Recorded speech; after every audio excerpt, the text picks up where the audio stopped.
Hola, hola, buenos días, buenas tardes, buenas noches. Bueno, hoy vamos a hablar respecto de dinámicas sociales. Particularmente me interesa hablar de aquellas que se dan en el marco de una relación intersexual, de una relación de tipo marital, o bien coloquialmente conocida como de una relación de pareja. ¿Sí? La idea de hacer esta breve plática tiene que ver con poderte brindar, ¿sí?, un conjunto de elementos, lineamientos necesarios como para que puedas no solo comprender cómo es que esta dinámica opera en la realidad, sino darte la posibilidad de que puedas evaluar el tipo de relación que llevas, que llevaste o que llevarás. ¿Sí? De modo de poder hacerte reflexionar, ¿sí? Y poder decidir en consecuencia. Bien, así que bueno, sin más preámbulos, comencemos.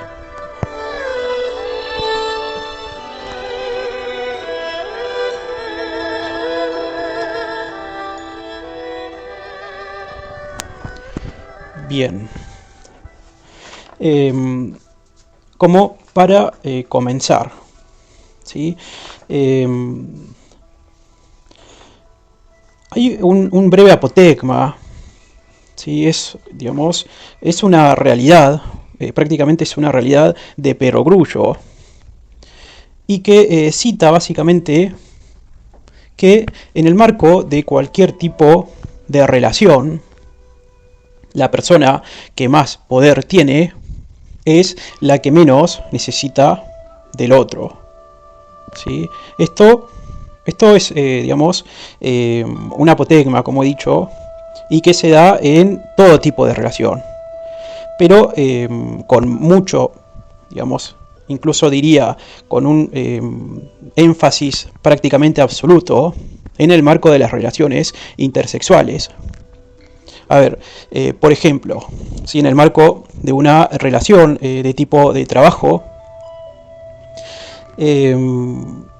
cuando, por un lado, ¿sí?, uno en búsqueda, en carácter o en calidad de trabajador y de tu propio núcleo familiar, ¿sí?, necesita a su empleador,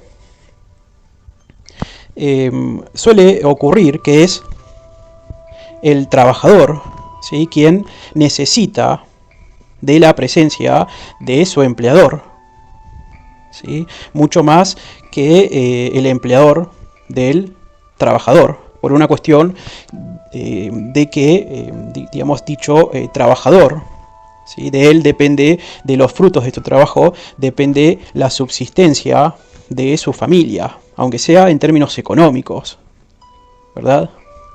Simplemente en el marco de esta relación, el empleador es quien necesita mucho menos de lo que el trabajador necesita del empleador, ¿verdad?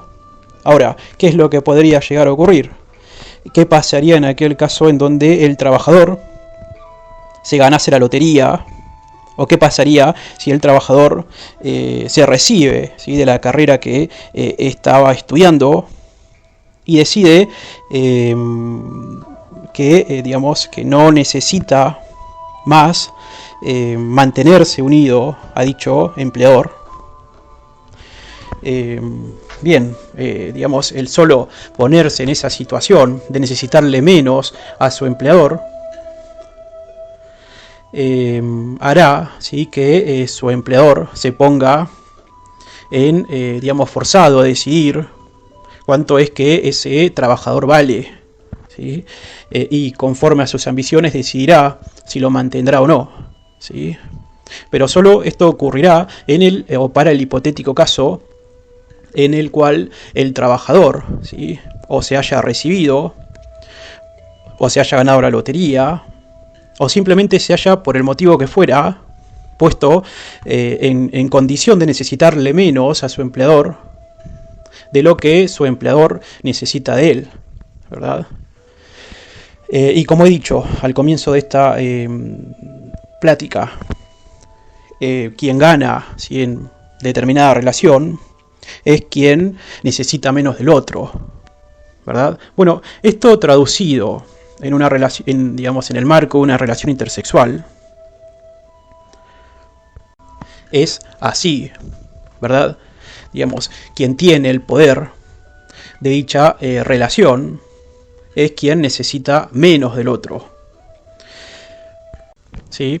Igualmente, antes de seguir profundizando sobre este punto, aclaremos que una relación, ¿sí?, de tipo intersexual está, digamos, cimentada sobre dos elementos.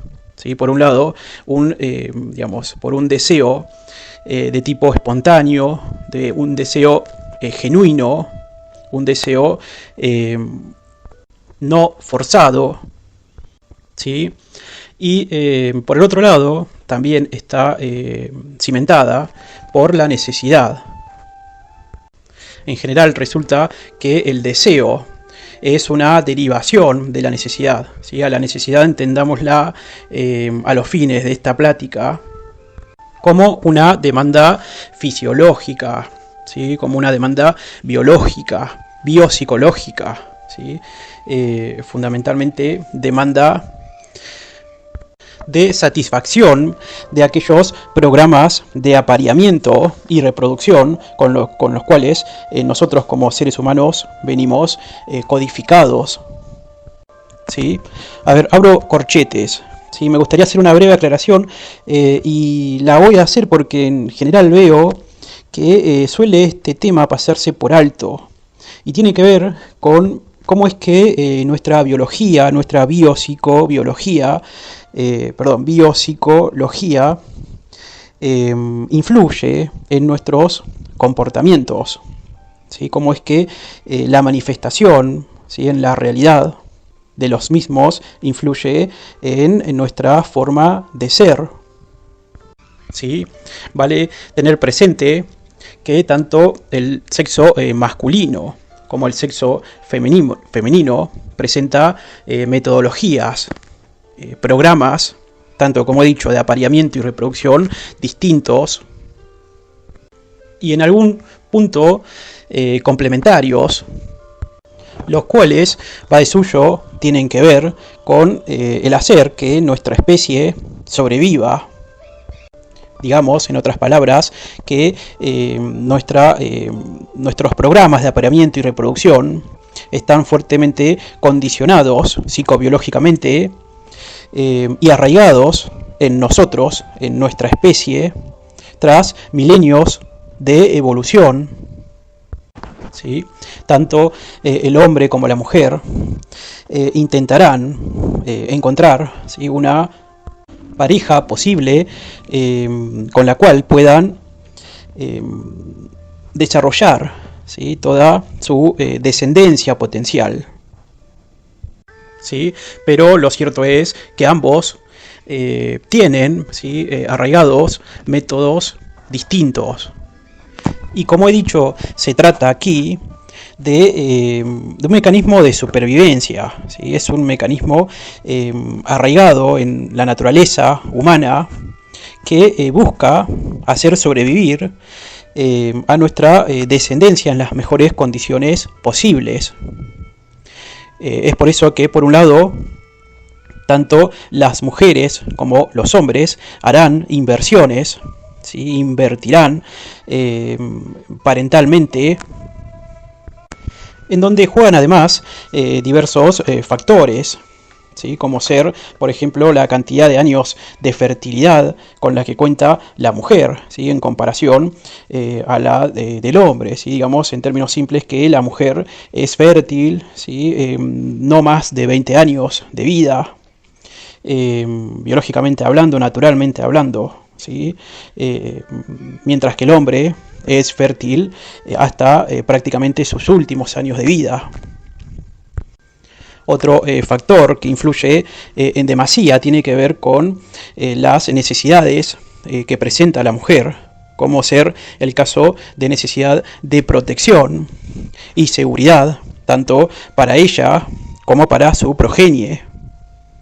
Y por ese motivo, en dichos años fértiles, en los cuales, digamos, la mujer puede engendrar un hijo, deberá, ¿sí?, tomar decisiones que tiendan a demostrarle que está con la mejor pareja posible, y que tomar una mala decisión al respecto puede causarle serios, gravísimos problemas tanto a ella como a su propia progenie.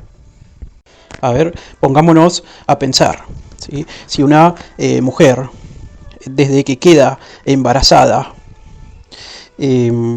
tiene 9 meses de concepción, lo cual le importará si una suma evolución, mutación de su cuerpo físico y todo lo que ello implica a nivel salud, tanto para ella como para su cría. Una vez que su cría ha nacido, la misma estará en periodo de puerperio, ¿sí? Esto le significará no poder trabajar. Igualmente seguramente no podrá trabajar desde antes del nacimiento de su cría, por lo menos 6 meses antes, y 3 meses después de su nacimiento, por lo menos, más todo lo que implica criar a ese niño, a ese bebé, hasta que sea lo suficientemente maduro como para poder valerse por su propia cuenta, ¿sí? Digamos que tras cada apareamiento pone en riesgo muchísimo, pone en riesgo tanto su presente más cercano como su futuro, ¿sí? Y que si bien existen actualmente métodos anticonceptivos, los mismos no han sido aún, ¿sí?, aceptados dentro de la psicobiología de la mujer. No por nada, en algunas mujeres existe aquello que se denomina embarazo psicológico, ¿sí?, que se da en aquellos casos en donde la mujer no ha sido fertilizada, donde la mujer no, ha engendrado una nueva vida, pero por algún motivo interpreta como si estuviese embarazada, y su organismo todo responde biológicamente como tal, ¿sí? Bien, en cambio, el programa de reproducción y apareamiento que tiene el hombre es distinto, ¿sí? El mismo consiste básicamente en dispensar la mayor cantidad de su material genético como sea humanamente posible y en la mayor cantidad de hembras disponibles, ¿sí? Obviamente que el hombre presenta ciertamente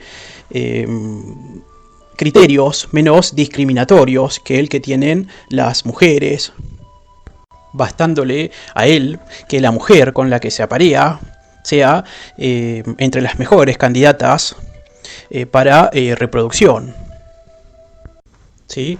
Bueno, bien, dicho esto, resulta lógico comprender cómo es que en respuesta para, a fin de contrarrestar esta dinámica subconsciente en beneficio de nuestra propia genética, las mujeres particularmente han iniciado convenciones sociales y esquemas psicológicos para facilitar mejor sus propias metodologías de reproducción.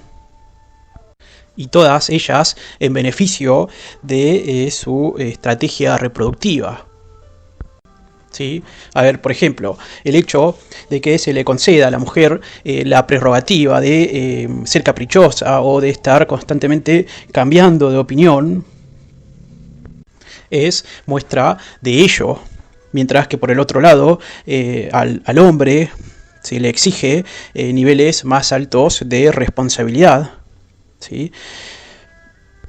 Y según las convenciones sociales, el hombre debe con mayor responsabilidad hacer lo correcto.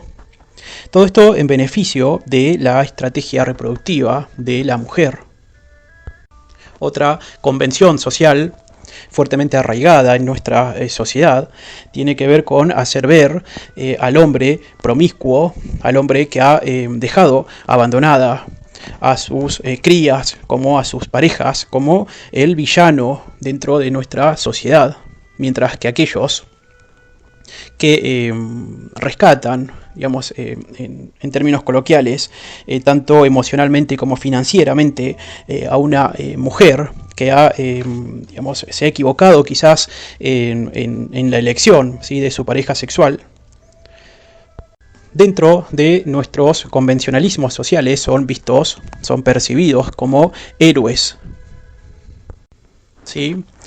A ver, lo cierto es que si bien obviamente existen otras complejidades, como he dicho, convenciones sociales, emocionales, psicológicas, todas están asociadas a los rudimentos de la selección y reproducción sexual humana.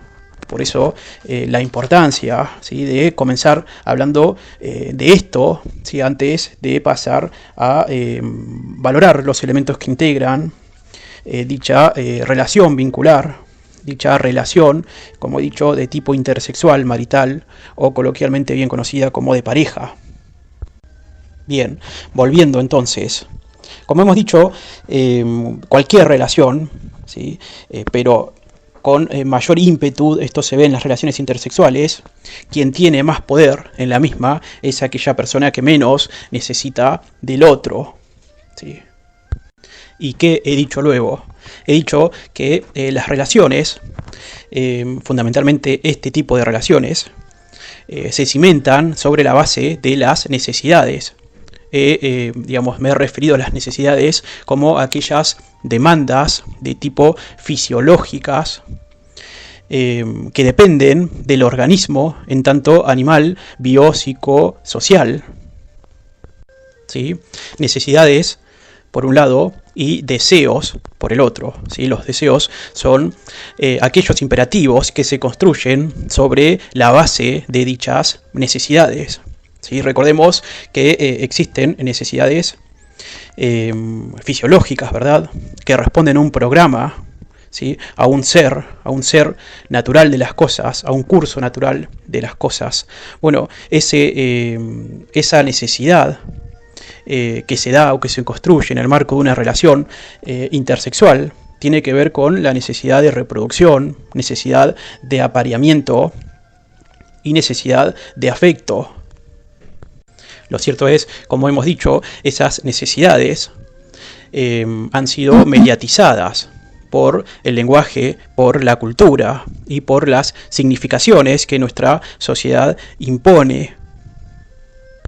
De modo que las mismas son construidas en base a patrones, en base a criterios uniformes de conductas destinadas a satisfacerlas. En este marco puedo traer a Carl Jung. Él mismo nos decía que los seres humanos, ¿sí?, digamos, presentamos estereotipos, arquetipos, ¿sí?, cuyos arquetipos desarrollan un programa, ¿sí? Bueno, eso mismo puede traducirse a estos programas de apareamiento, ¿verdad?, y reproducción, que no contradicen los arquetipos de los cuales Carl Jung hacía referencia, y que en la medida que dichos programas o dichos arquetipos sean cumplidos, ¿sí?, sean tomados como un rol social y satisfechos, dichas necesidades se hallarán o se encontrarán satisfechas, ¿sí? Y que por el otro lado, en la medida que dichos arquetipos o dichos programas no sean satisfechos, los mismos causarán vacíos, ansiedades, neurosis, etcétera, ¿sí?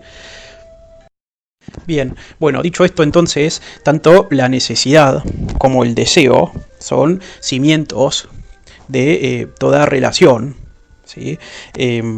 Fundamentalmente en el marco de una relación de tipo intersexual. Hemos dicho que la necesidad, si bien es la misma respecto del fin, como hemos dicho, el fin tiene que ver con la supervivencia de nuestra especie, las metodologías que ambos sexos tenemos son distintas, son diversas, ¿verdad?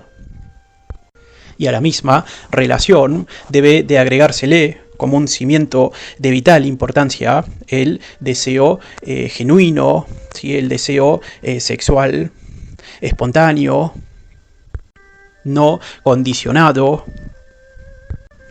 Y cuando ambos, tanto el deseo como la necesidad, se encuentran presentes en ambos integrantes de la relación, dicha relación, ¿sí? Será una relación saludable, una relación sana.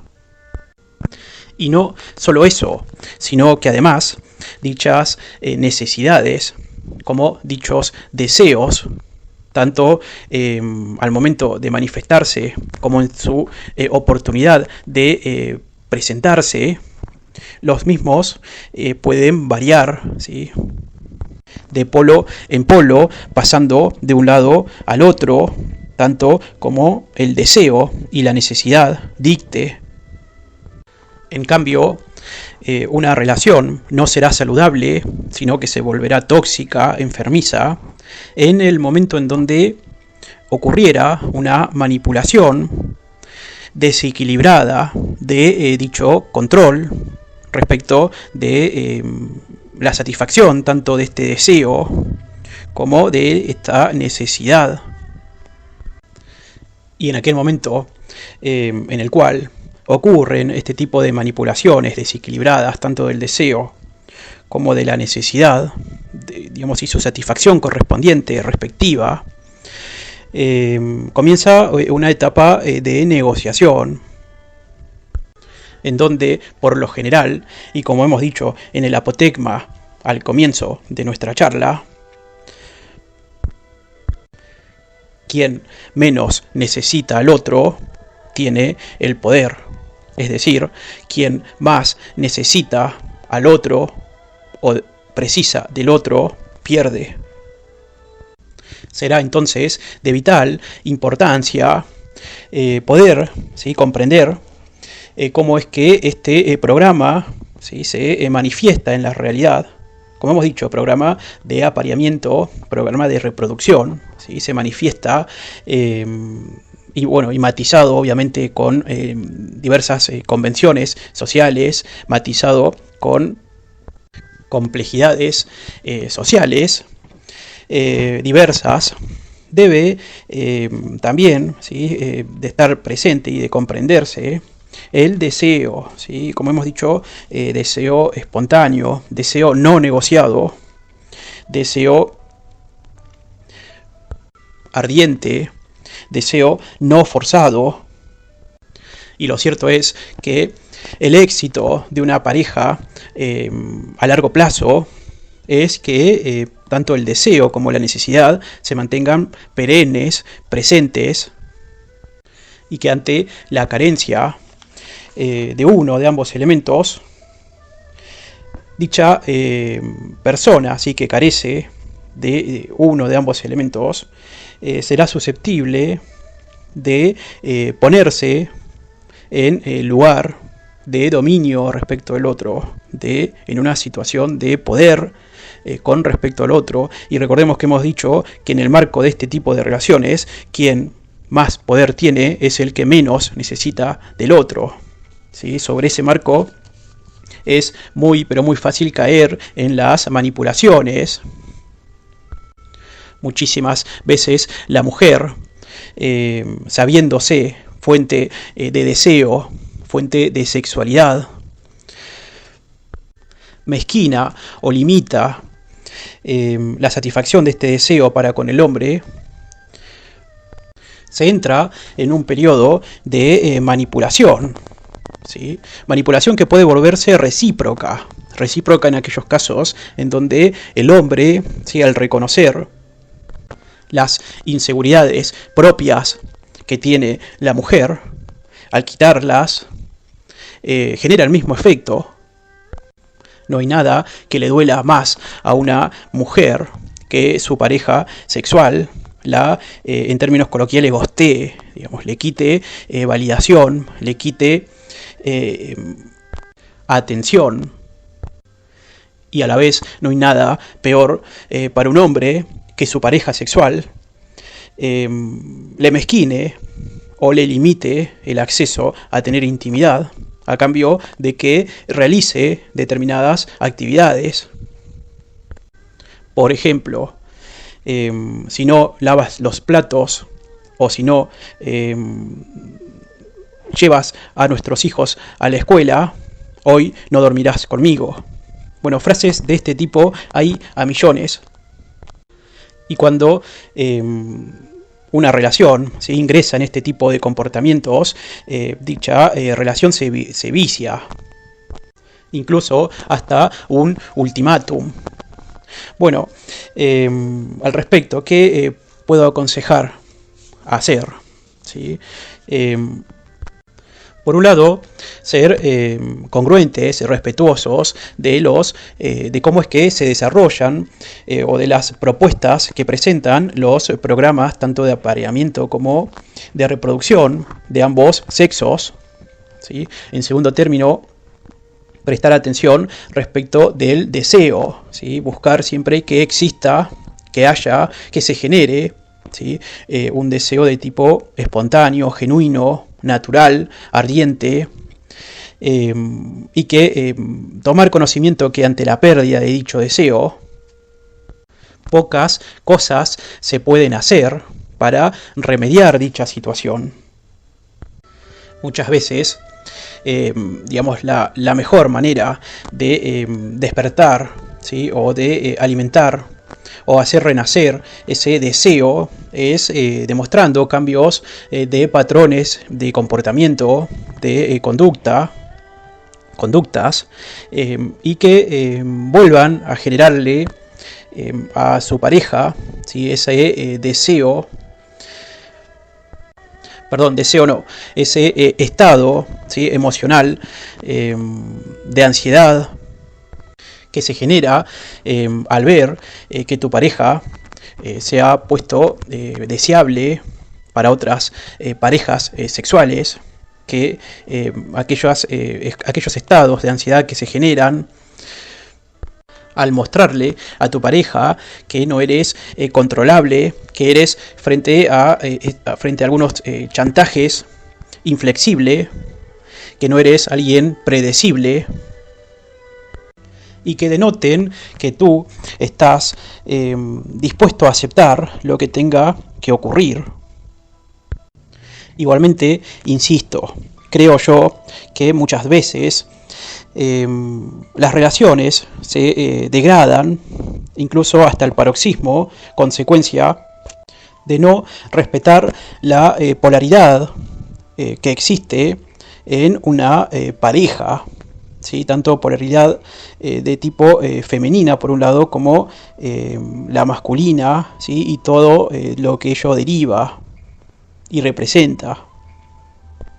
Y que en la medida que tanto un hombre como una mujer no representen las polaridades que dicha relación necesita, veo muy difícil que la misma pueda avanzar. Y así son las cosas. Bueno, sobre estos temas y muchos más seguiremos hablando en videos posteriores. Espero que te haya servido, ¿sí? El contenido del cual hoy te platiqué. Si conoces a alguien que consideres que dicho video podcast puede serle de utilidad, te pido que se lo compartas. Deja tu comentario. Hazme preguntas. Leo todos los comentarios. Hazme preguntas y las mismas serán respondidas en brevedad.